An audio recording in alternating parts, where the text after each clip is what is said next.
नमस्कार, मैं हूं ब्रिजेश कुमार और आप देख रहे हैं discovery of truth. Discovery of truth फिर से हम जोधपुर एम्स के सामने खड़े हैं। आज हमारे साथ है दिल्ली से आए हुए संत आसाराम बापू के एक समर्थक। आइए हम जानते हैं इस पूरे मामले में फिलहाल उनकी क्या राय है। जी, आपका शुभ नाम और आपका परिचय दीजिए। मेरा नाम दयानंद सिंह है, मैं दिल्ली से हूँ।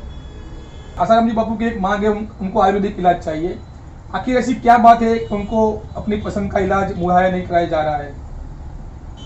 देखिए, संत श्री आसाराम जी बापू जब से एम्स में आए हैं, हमने भी सुना कि एम्स में फिर लेके गए हैं उनको, तो हमें भी बहुत ही धक्का लगा कि एम्स में फिर क्यों ले गए उनको।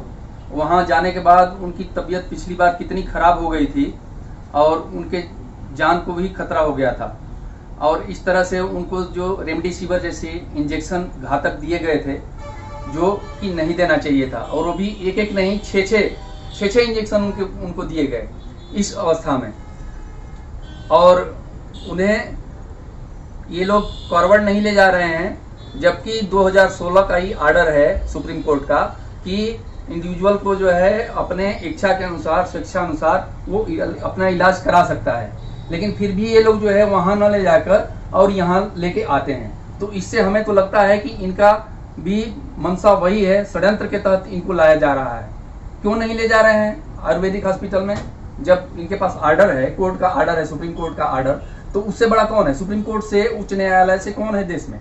अच्छा, अभी आपने उच्च न्यायालय की बात की। अभी बापू का जो मामला है बेल का, बापू उत्तराखंड में किसी हॉस्पिटल में अपना इलाज करवाना चाह रहे हैं, तो अभी वो मामला पेंडिंग पड़ा है। उसमें भी 2 बार तारीखें हुई। इस बारे में आपका क्या कहना है? आखिर ऐसा क्यों बार बार तुरंत उस पर रिजल्ट क्यों नहीं आ रहा है, जबकि एक संत जीवन और मृत्यु के बीच अपना संघर्ष कर रहे हैं? ऐसे समय में भी कोर्ट इतनी असंवेदनशील कैसे हो सकती है?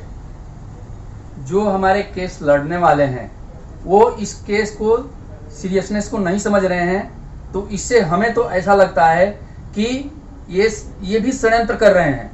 क्योंकि हम 15 मार्च को भी आए थे, जब बापूजी की हालत खराब, ये कोर्ट में तारीख थी उच्च न्यायालय में। उसके पहले 9 तारीख को थी, तो 9 को आए तो होगा कि कोई जज जो है एक्सपायर हो गया है, तो एक्सपायर हो गया तो डेट आगे बढ़ा दी गई। फिर 15 मार्च को भी हम आए तारीख पे, तो 15 मार्च को तारीख पे आए तो इनके वकील ने वहाँ जाके, और ये लोग 2 महीने बाद का डेट ले रहे हैं। जज भी जल्ला उठे कि ऐसा आप क्यों कर रहे हैं। महाराष्ट्र से यदि आपको आपको सीनियर एडवोकेट को बुलाना था तो कोई भी इंतजाम कर दे, चाहे बाई प्लेन से आते, और 1 हफ्ता पहले ही आपको इंटीमेट कर दिया गया था ये बात। फिर भी आप जो है असमर्थता दिखाते हैं कोरोना का नाम लेके। तो उन्होंने जला के और फिर जो है आगे 2 महीने के बाद का डेट दे दिया। ये सुप्रीम कोर्ट में गए हैं, सुप्रीम कोर्ट से बार बार डेट ले रहे हैं। अभी हमारे सीनियर एडवोकेट सिद्धार्थ लुथरा जी थे, तो वो भी गए हैं, तो उनको भी जो है डेट दिया गया 18 तारीख को। इसके बाद इन्होंने फिर जो 1 हफ्ते बाद का फिर इन्होंने डेट ले लिया, छुट्टी मांगे कि हम उस दिन प्रेजेंट नहीं रहेंगे। जब पहली बार 1 हफ्ता पहले इनको अवगत कराया गया था कि ये जो है इस तारीख को 15 को डेट है, तो जब ये प्रेजेंट थे, इनकी कोई व्यस्तता थी, तो उसी समय बोल देते कि हमें 15 को हम नहीं रहेंगे, हमें 16 को दे दिया जाए या 14 को दे दिया जाए। लेकिन उस समय इन्होंने कोई असमर्थता नहीं जताई, और बाद में जो है बोल रहे हैं कि हमें 1 हफ्ते बाद का डेट दिया जाए, हम व्यस्त हैं। और व्यस्त कहाँ है? वहाँ पे व्यस्त बता रहे हैं, और फिर जो है वहाँ कलकत्ता में जाके ऑनलाइन ममता बनर्जी का इन्होंने केस हैंडल किया और ऑनलाइन इन्होंने अटेंड किया है। तो इससे क्या लगता है, जो बापूजी इतने सीरियस हैं, बीमार हैं, उनकी हालत इतनी खराब है, तो हम लोग चाहते हैं कि जल्दी से जल्दी उनको जो है आयुर्वेदिक ट्रीटमेंट मिले। और ये जो है जानबूझ के इस तरह से ऐसा कर रहे हैं कि उनको जो है आगे बढ़ा दिया जाए, मतलब लंबा डेट खींचा जाए। तो हमें तो लगता है कि ये भी जो चाहते हैं कि बापू स्वस्थ ना हो, बापू को बीमार करें, या बापू को जान से ही मतलब मारने की साजिश हमें नजर आ रही है साफ साफ। अच्छा, आप अभी नेक्स्ट हियरिंग है सुप्रीम कोर्ट में, 1 तारीख को शायद होगा, बापू की बेल पर फैसला होगा। तो आपको क्या लगता है इसके बारे में? क्या बापू को कोई बेनिफिट मिलेगा या क्या होगा? देखिए, बापू को बेनिफिट जरूर मिलता, लेकिन जो नारायण साईं जी का जो लगा हुआ है गुजरात में, तो उनकी जो है अभी 23 तारीख को थी, तो अभी लिस्टिंग नहीं हुई। जब लिस्टिंग नहीं हुई तो वहाँ से जब कुछ नहीं आएगा तो फिर यहाँ कैसे हमें राहत मिलेगी सुप्रीम कोर्ट से? तो आपका साफ कहना है कि जो जो आश्रम मैनेजमेंट है, जिसको लीगल टीम कहते हैं, वहाँ से कुछ ऐसी लिपापोती हो रही है, इसके कारण थोड़ा डिले हो रहा है। बिल्कुल, हमारा तो 100% विश्वास है कि जहां से ये लोग जो केस लड़ रहे हैं, यही जो है पैरोकार ही गद्दार है। मेरा क्लियर कहना है, चाहे किसी को बुरा लगे आश्रम मैनेजमेंट को, चाहे किसी को भी बुरा लगे, लेकिन ये पैरोकार ही गद्दार है।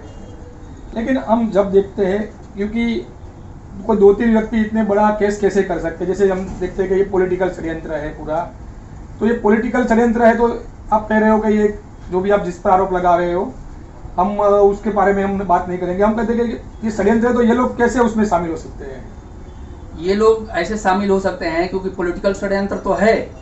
पॉलिटिकल षड्यंत्र अपने आप नहीं होता, क्योंकि केस ये लड़ रहे हैं, कोई पॉलिटिकल पार्टी आके नहीं लड़ रही है, ये सही डॉक्यूमेंट नहीं लगा रहे हैं, डेट पे डेट ले रहे हैं, तो इससे हमें स्पष्ट पता लगता है कि इनका षड्यंत्र है और ये मिले हुए हैं। जब तक घर का कोई आदमी नहीं मिला हुआ है हमारे घर का, तो हमारे घर में आप डाका नहीं डाल सकते हैं। आपको पता नहीं है कि हम कहाँ कब सोते हैं, कहाँ रहते हैं और कहाँ हमारा सामान है।